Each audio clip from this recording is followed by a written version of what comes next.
mancuwe.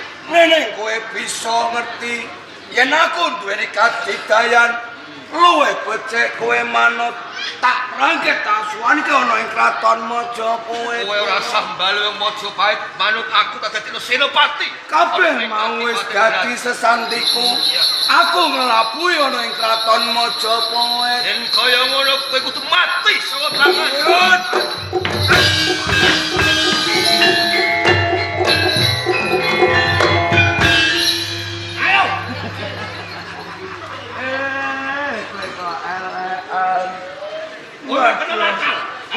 Waduh, Biung Jinggowati, aku pamit mata yuk. Umbaran, tak pernah opo kowe karo Jinggowati ya. Jinggowati, iku mono ibuku. Yen ngono kowe anakku Umbaran.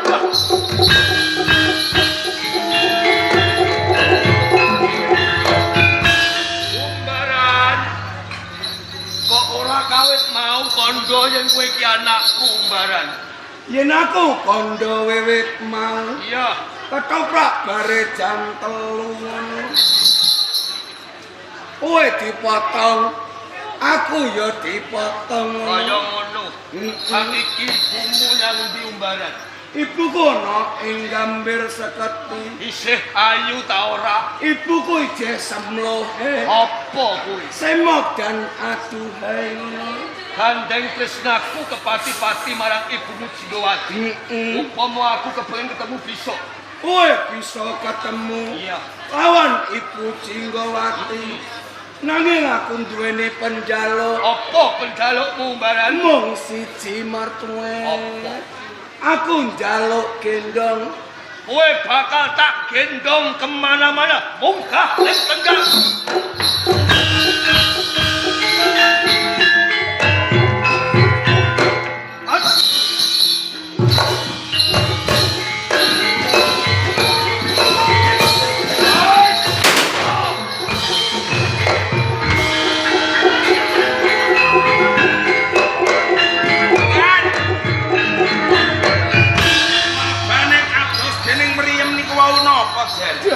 Tatapapan yon. Tatapapan?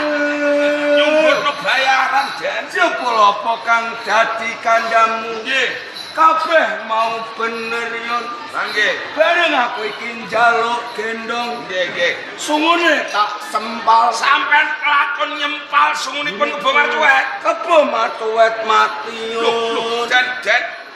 Katon cumlorot nika napa, Den? Coba dadak. Kula pengen ngertos nggih, Den, tak cedhakane, Den. Lho. Wah, Den.